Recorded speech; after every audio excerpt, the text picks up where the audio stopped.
Nous sommes encore dans l'Apocalypse. Hein? Et l'Apocalypse, c'est la bouche, la luette, et nous sommes en dessous de la luette. Nous sommes en dessous de la luette, et nous sommes à l'endroit, hein, le 5e sacrement, le sacrement des malades, l'extrême onction, où Jésus met la main sur l'épaule et dit « N'aie pas peur, n'aie pas peur ». Et il prie. Il prie. Et en même temps, il dit « Écris ».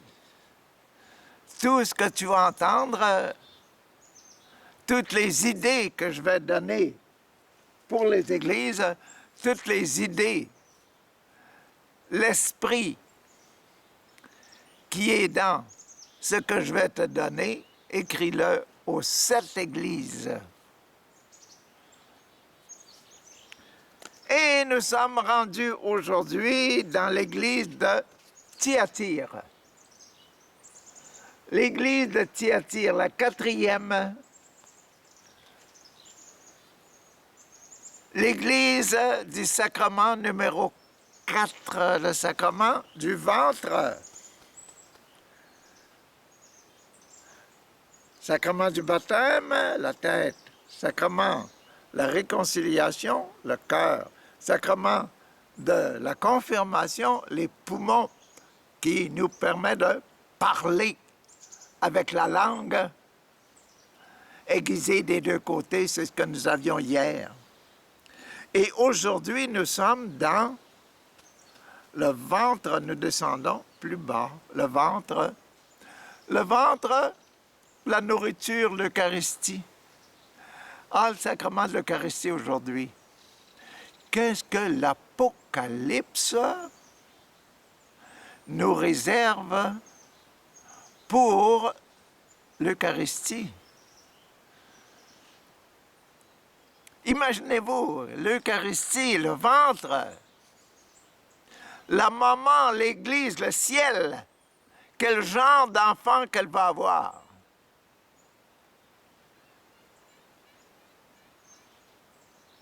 Nous, nos enfants, on leur donne le baptême pour qu'ils soient des enfants de Dieu. Qu'est-ce que l'Église veut avoir dans le ciel? Qu'est-ce que Dieu, notre Père, veut avoir dans le ciel? Il veut avoir des enfants purs. Et hier, il nous disait, vous allez avoir une pierre blanche sur laquelle il y a un nom qui apparaît, et c'est seulement celui qui possède la pierre qui sait s'il a un cœur pur ou non. S'il va être parmi les enfants du ciel, s'il les élus dans le ciel. Ah, voilà. C'est ça qu'est l'Apocalypse. L'Apocalypse passé à travers toutes les difficultés du monde entier. Vaincre tous les pouvoirs mauvais, les esprits mauvais, les mettre dehors et avoir un cœur pur pour entrer au ciel. C'est le système, c'est vraiment le mystère profond de la résurrection d'entre les morts. Si nous sommes au ciel après l'Apocalypse, après que tous les événements de notre vie ont passé, c'est parce que Dieu a réussi à remettre mon cœur pur. Et c'est ça que nous avons aujourd'hui. Qu'est-ce qu'il y aura dans le ciel? Qu'est-ce qu'il y aura dans le ventre du ciel? Ah! Et voici comment ça s'écrit. Écrit à l'ange de l'église de Thyatire, voici ce que dit le Fils de Dieu, celui qui a les yeux comme la flamme de feu et dont les pieds sont semblables à l'airain ardent Je connais tes œuvres, ton amour, ta foi, ton fidèle service, ta constance et tes dernières œuvres, les plus nombreuses que les premières, plus nombreuses que les premières. Mais ce que j'ai contre toi, c'est que tu laisses la femme Jézabel, qui se dit prophétesse, enseigner et séduire mes serviteurs pour qu'ils se livrent à l'impudicité et qu'ils mangent des viandes sacrifiées aux idoles. Je lui ai donné du temps afin qu'elle se repentît, et elle ne veut pas se repentir de son impudicité. Voici ce que je vais la traiter, la jeter sur un lit et envoyer une grande tribulation à ceux qui commettent l'adultère avec elle, à moins qu'ils ne se repentent de leurs œuvres.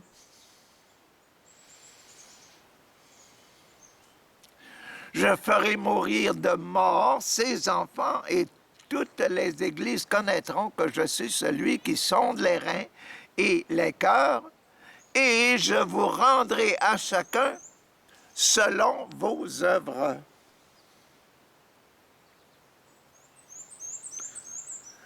À vous, à tous les autres de Thyatire qui ne reçoivent pas cette doctrine et qui n'ont pas connu les profondeurs de Satan, comme il les appelle, je vous dis, je ne mets pas sur vous d'autres fardeaux.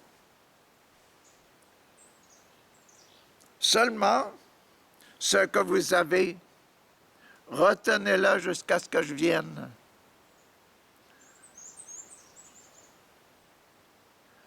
À celui qui aura vaincu, à celui qui vaincra et qui gardera jusqu'à la fin mes œuvres, je donnerai l'autorité sur les nations. Il les pètera avec une verge de fer, comme on brise les vases d'argile, ainsi que moi-même, j'en ai reçu le pouvoir de mon Père. Et je lui donnerai l'étoile du matin. Que celui qui a des oreilles entende ce que dit, ce que l'Esprit dit aux églises. Et c'est ça qu'est la lettre de Thyatire, la lettre de Jean à l'église de Thyatire. Avez-vous reconnu le sacrement de l'Eucharistie là-dedans? Sacrement de l'Eucharistie. Jésus parmi son peuple, l'esprit de notre Jésus imprimé dans son peuple, la pureté de Jésus dans son peuple. Avez-vous reconnu ce sacrement de l'Eucharistie-là? Reprenons.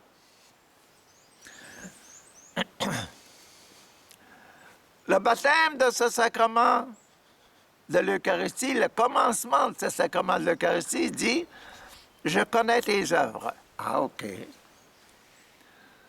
Jésus qui dit « Je je te connais très bien.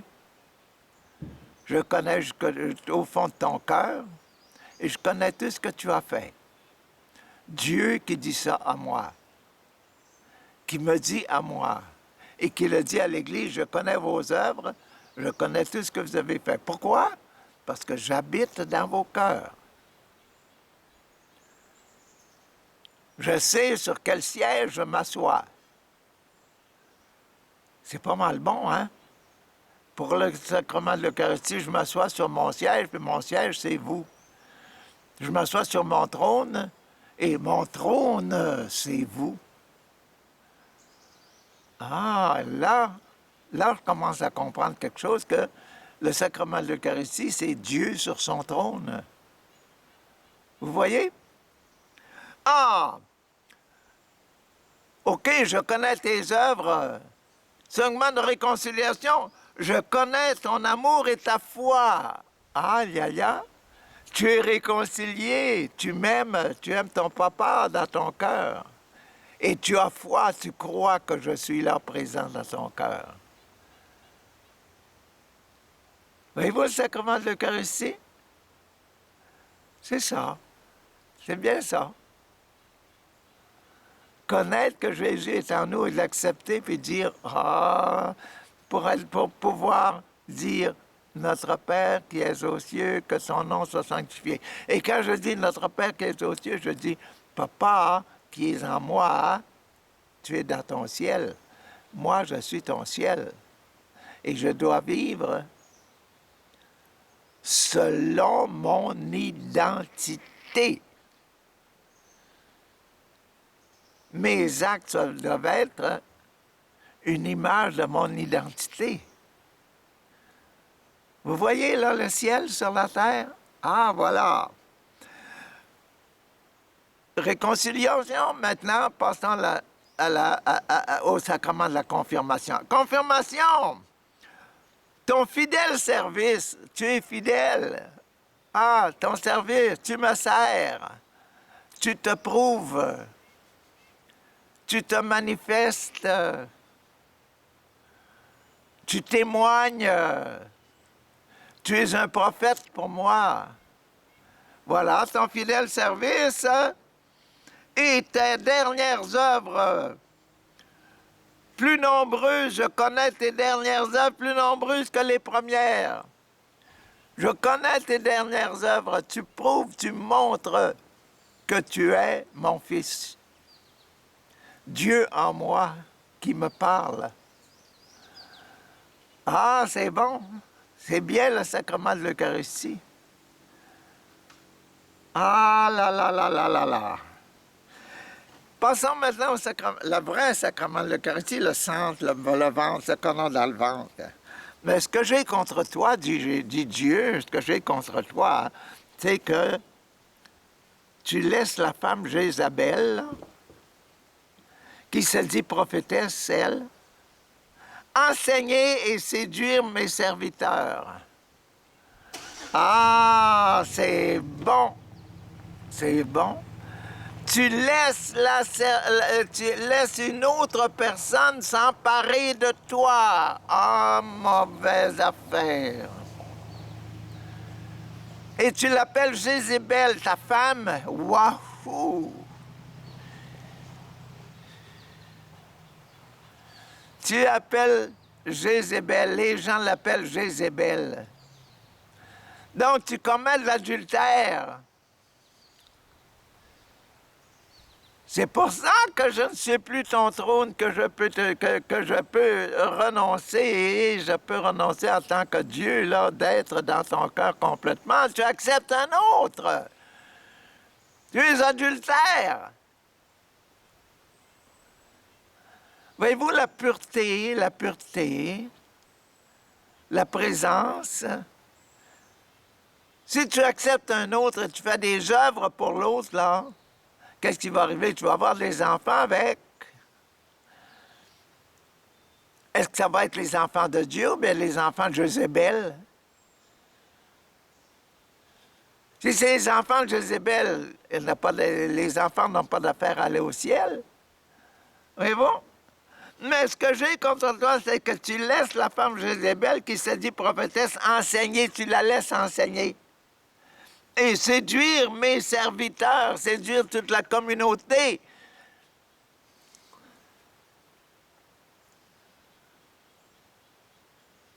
Il y a beaucoup dans la communauté qui ne me servent pas. Dans votre communauté, vous l'appelez la communauté chrétienne. Elle se dit communauté chrétienne, mais elle n'est pas elle ne le montre pas. Elle ne se montre pas comme une communauté chrétienne. Voyez-vous le vrai sens, là, du sacrement de l'Eucharistie? Tu n'acceptes pas ton papa dans toi. Tu n'acceptes pas ce que je dis. Sois fidèle. N'aie pas d'adultère. Hein? Bon. Tu la laisses enseigner, elle se dit, prophétesse, et enseigner et séduire mes serviteurs pour qu'ils se livrent à l'impudicité.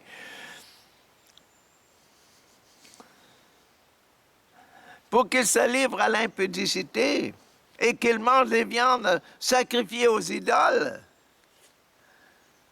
Vous la reconnaissez encore et encore la même lettre que Saint Paul est allé chercher dans la main des apôtres pour enseigner à l'Église universelle que pour être des enfants de Dieu, ce n'est pas nécessaire d'être circoncis, mais ce qu'il faut faire, c'est ne pas avoir de Dieu étranger, avoir seulement un seul Dieu et Père. Voyez-vous? Ne pas manger, ne pas participer aux idoles, ne pas manger de la viande qui a été offerte à d'autres dieux, et puis s'abstenir d'impudicité. C'est encore cette fameuse lettre qui revient, et elle va exister éternellement. Ceux qui vont rentrer dans le ciel, c'est seulement ceux qui vont s'être abstenus d'avoir d'autres dieux que notre Dieu et Père, Papa mon Dieu. Ah, que c'est formidable, Qu'est-ce qui va arriver? Ah, je lui ai donné du temps à cette Jézabel, je lui ai donné du temps afin qu'elle se repentît. Mais elle ne veut pas se repentir de son impudicité. Elle veut avoir les satisfactions de son corps, se donner aux autres.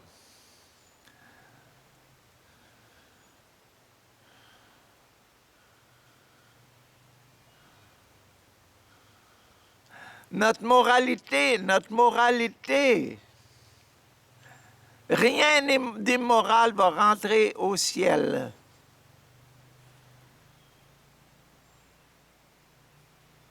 Pour rentrer au ciel à la fin de nos jours, dans les fameux moments d'avant la mort, l'apocalypse, les moments apocalyptiques, hein, quand le ciel va tomber, on va être tellement malade que les beaux jours vont disparaître, on va avoir seulement des mauvais jours devant soi.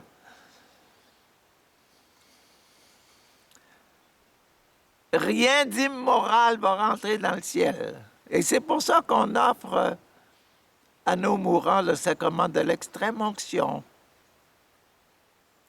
On offre le sacrement de l'extrême-onction à tous les chrétiens pour redresser la situation de ce qu'ils sont dans le ventre, de ce qu'ils possèdent, le bagage qu'ils apportent au ciel. Ah, c'est formidable! Ah, elle ne veut pas se repentir de son impudicité. Voici, je vais la jeter sur un lit et envoyer une grande tribulation à ceux qui commettent l'adultère avec elle. Ceux qui n'auront pas le cœur en paix avant de mourir, là, ils vont avoir une mort affreuse. Intérieurement, leur âme, dans leur cœur, ils vont souffrir énormément parce qu'ils ne sont pas. Et puis, ils vont être même tentés de dire « Bon Dieu m'a abandonné, puis je ne suis pas capable de revenir à mon Dieu, etc. » Et tentés jusqu'à ce point-là que ce sera impossible. Pourtant, c'est pas ça que le bon Dieu veut. L'enfant prodigue, son père l'a accepté, il est même couru après lui. Viens, on va faire la grande célébration des noces éternelles. Vous voyez, hein? Je ferai mourir de mort ses enfants. Pourquoi? Je ferai mourir de mort ses enfants. Parce qu'ils ne sont pas les miens. Ben non. Imaginez-vous, là, vous créez l'adultère, vous faites l'adultère. C'est pas votre femme, ça. Et vous vous réjouissez avec elle, là. C'est pas votre mari, vous vous réjouissez avec lui, là. Quel sera le futur de ces enfants, des enfants? Bon, vous avez dit, va me faire avorter. Pourquoi? Parce que vous avez déjà la haine en vous-même. La haine de ces enfants que vous êtes supposés avoir. Vous voulez les tuer? Vous voyez que pourquoi l'Église est contre l'abortion, contre l'avortement. Vous le voyez pourquoi que l'Église ne démordra jamais de ça. Elle sera toujours contre l'avortement. Parce que les enfants produits par l'adultère, par la fornication, là,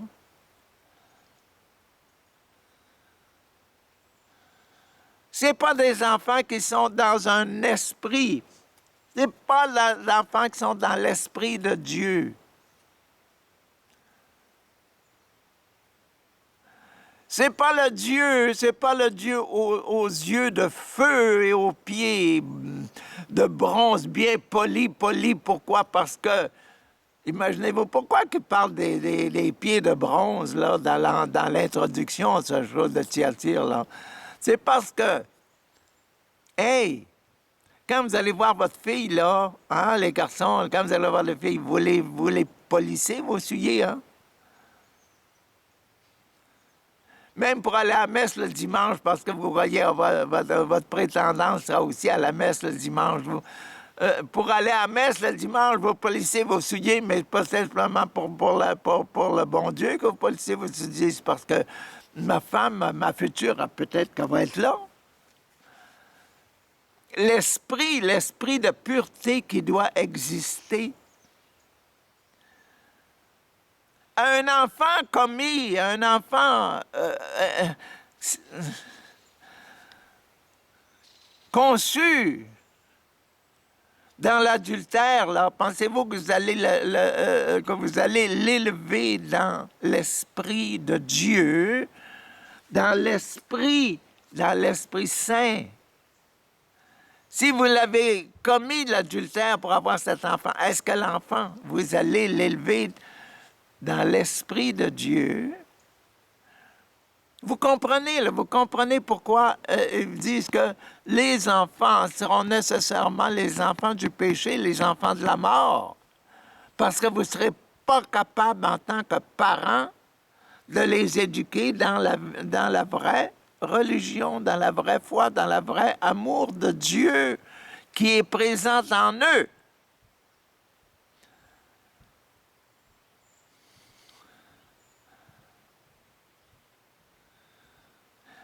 Voyez-vous, l'Apocalypse, c'est quoi? Il est tellement fort. L'Apocalypse est tellement fort. L'esprit qui vient, que demande l'Apocalypse, il est tellement fort. Il veut que dans le ciel, ils ont seulement les enfants d'une relation autorisée. C'est pour ça que dans nos familles, nous, là, je me rappelle mes frères, mes sœurs, moi je suis un religieux, je suis un consacré à Dieu, mais je me rappelle que mes frères et mes sœurs, mes parents leur disaient non, on n'a pas de relation avec eux autres, là, des relations pour avoir des enfants, avant le mariage. Pourquoi? Parce que le mariage, c'est la consécration de vous-même à la volonté de Dieu d'avoir des enfants de Dieu, pas des enfants d'adultère. Pas des enfants de la satisfaction, de la consolation des désirs de la chair, des désirs du mariage. La maîtrise, les enfants de la maîtrise de soi. Des enfants de l'éducation chrétienne. Et là, si vous êtes généreux jusqu'à ce point-là, vous allez vous apercevoir que vos enfants, vous allez leur enseigner la belle éducation chrétienne. La vraie belle éducation chrétienne. Et c'est là que vous allez comprendre votre sacrement de mariage. La consécration de l'un à l'autre pour obéir à Dieu et pour faire obéir vos enfants, obéir à Dieu votre Père, qui vous donne les 10 commandements. Et les béatitudes et toutes ces belles choses-là que vous apprenez. Et à vivre comme Jésus-Christ, votre credo, je crois en Dieu. C'est ce credo-là qu'on vous demande de répéter le jour de Pâques, à tous les jours de Pâques, chaque année. Hein? Croyez-vous en Jésus-Christ? Oui, je crois. Rejetez-vous Satan? Oui, je le rejette. Avec toutes ses œuvres? Oui, avec toutes ses œuvres, parce que si on fait les œuvres de Satan, on risque de ne pas pouvoir donner à nos enfants une vraie éducation chrétienne et les faire aller au ciel. C'est ça! Le ventre, les enfants du ventre, les enfants de notre sexualité, les enfants de nos foyers. C'est ça qu'enseigne l'Apocalypse de Saint Jean. Le respect, l'amour et la consécration de soi-même à Dieu par le sacrement de mariage. Et pour les prêtres, les religieux, la consécration à Dieu par leurs vœux et leurs promesses de fidélité. Qu'est-ce qu'il faut faire, frère? Ben là, on est rendu dans le sacrement de l'extrême-onction. À vous tous les autres, à vous, à tous les autres de Thyatire, à tous les gens de la Thyatire, qui ne reçoivent pas cette doctrine et qui n'ont pas connu les profondeurs de Satan, comme il les appelle, la sexualité, et s'amuser dans les autres églises qui ne croient pas en Dieu, de la magie et toutes ces histoires-là. Hein? À vous, à tous les autres de Thyatire qui ne reçoivent pas cette doctrine et qui n'ont pas connu les profondeurs de Satan, comme il les appelle, je vous dis, je ne mets pas sur vous d'autres fardeaux. Quel fardeau? Seulement ce que vous avez retenu, ce que vous avez, et retenez-le jusqu'à ce que je vienne. C'est quoi ce que vous avez? C'est la fameuse lettre encore que je viens dont je viens de vous donner les choses là, les demandes. Ne mange pas, ne sacrifie pas aux autres dieux. Ne mange pas de prière, ne répète pas de prière pour les autres dieux. Ne participe pas aux offrandes, aux sacrifices qui sont faits à d'autres dieux. Ne participe pas à ça, c'est pas ton Dieu. Et l'autre, garde-toi de toute impureté, impudicité. C'est encore les mêmes choses de base que Saint Paul, la fameuse lettre que Saint Paul a demandé aux apôtres de lui donner, pour enseigner à tous ceux qui veulent être chrétiens, les disciples de Jésus, et qui ne sont pas juifs. Ah bon, passons maintenant au sacrement de l'ordre. Le sacrement de l'ordre. Dans notre sacrement aujourd'hui, c'est mettre ça en ordre, là, mettre en ordre aujourd'hui, consacrer ça, là, c'est seulement pour notre sacrement de l'Eucharistie, pour avoir des enfants dans le ciel. À celui qui vaincra, celui qui gardera ce trésor de lettres-là, qui mettra dans son cœur, qui les observera, et qui gardera jusqu'à la fin mes œuvres, je donnerai de l'autorité sur toutes les nations. C'est beau, hein? Il sera reconnu par tout le monde comme étant une autorité sur terre. Quelqu'un qui suit la loi de Dieu est reconnu par tout le monde comme étant quelqu'un qui suit Jésus. Il est reconnu comme un ordonné, comme si c'était l'ordonné, tu es un enfant de Dieu. Il est ordonné comme étant un prêtre, un de la famille de Dieu, de la famille des prêtres, comme les Lévites étaient de la famille des saints dans le peuple juif. Il les paîtra avec une verge de fer. Et cette personne-là là, qui fait la volonté de Dieu, qui est un vrai exemple, qui est un vrai prophète là, par sa vie, pour les autres, il sera comme étant une rode de fer, un bâton de fer qui ne peut pas être plié.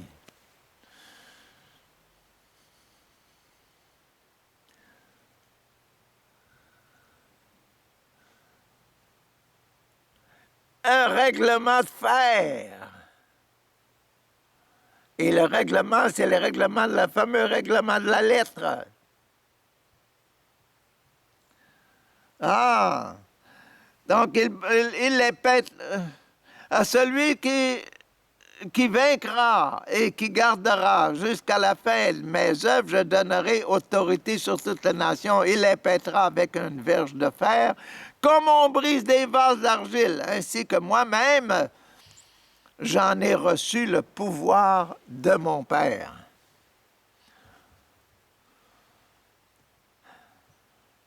Quand j'étais sur terre, dit Jésus, je disais au démon, sors de là. Et le démon s'en allait. Je disais au démon, va-t'en rentre dans les cochons, Il s'en allait se vautrer dans ces cochons, et les cochons, dans la mer, dans la mort, dans l'idée générale de mort. C'est une mort éternelle, c'est pas une vie éternelle. Vous voyez le vrai sens de l'Apocalypse, hein? La puissance, la force de Dieu qui surpasse toute autre autorité et qui va vaincre. Et c'est seulement ceux qui sont purs qui vont rester.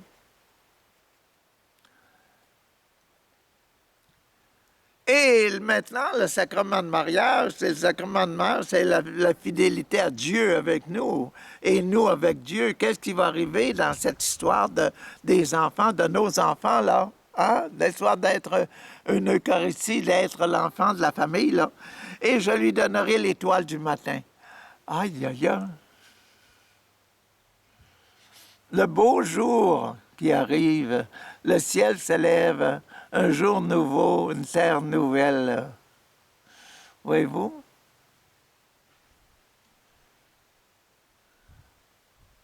Entrer au ciel, entrer dans le nouveau cieux et avoir les pieds sur une nouvelle terre. Que celui qui a des oreilles entende ce que l'Esprit donne aux églises.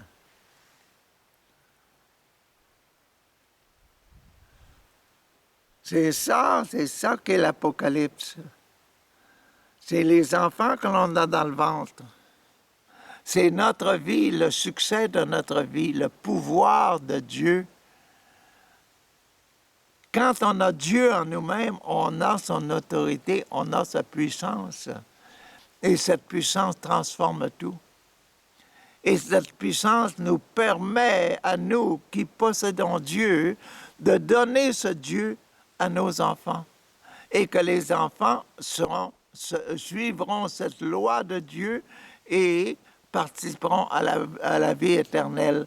Ceux qui servent d'autres dieux, nécessairement, vont s'en aller comme des cochons dans l'eau pour la mort éternelle.